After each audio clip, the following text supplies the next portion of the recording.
Something is wrong with the way the world is right now. Something is wrong with how things are.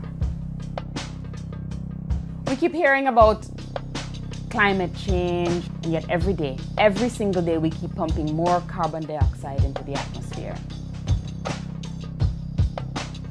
And every society is in economic crisis. People can't afford food, they can't afford education, they can't afford their houses. And the only people who aren't suffering are those who actually cause this kind of economic suffering on the rest of the world. This way of living, this system of modern capitalism, it's really just a story. This story is not the only story there is. We can change this thing.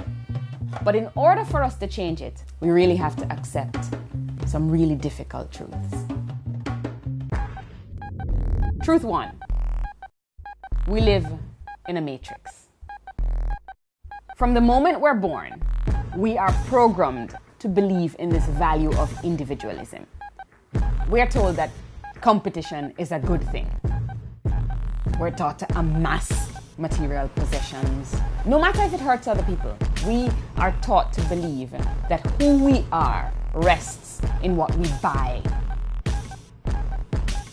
And this is taught to us from the very beginning of our education. In the advertisements we watch, every carefully constructed message tells us that this is how it is, and this is how it must be. Truth two, we live in a false economy. We're told we have to be grateful to rich people and corporations for creating jobs, but in reality, most livelihoods are produced by small businesses and small farmers. As the Walmarts of the world expand, they don't create new jobs, they destroy these already existing jobs. We are told that as the rich get richer, the rest of us will get richer too. Today, the richest 85 people in the world have more wealth than the poorest 3.5 billion. We're told that growth is good, that we need to grow exponentially to maintain a healthy economy. This madness has reached such a level that in order to grow at 3% next year, we have to create more than $2 trillion worth of new commodities, the size of the entire global economy in 1970, just to stay afloat. If this were happening inside of your body, we would call it cancer. Uncontrollable growth that eats through the living cells to the point of death.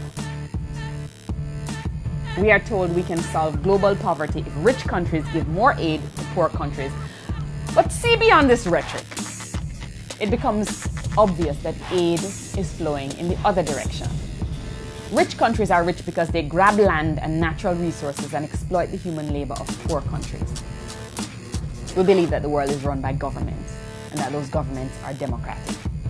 The most powerful entities on earth are what? Corporations, not governments. Businesses that operate for private profit and not public good. Truth three, the most important truth. We can change things.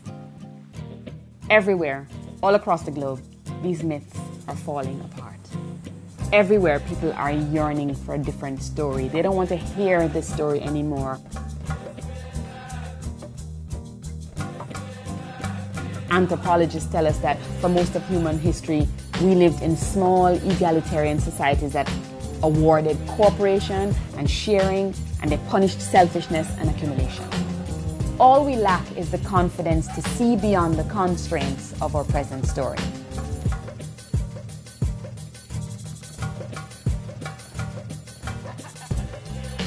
Ideas abound.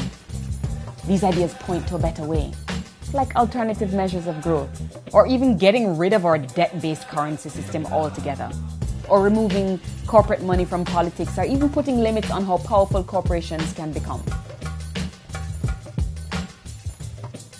And we have to start by asking the hard questions as we've been told not to ask.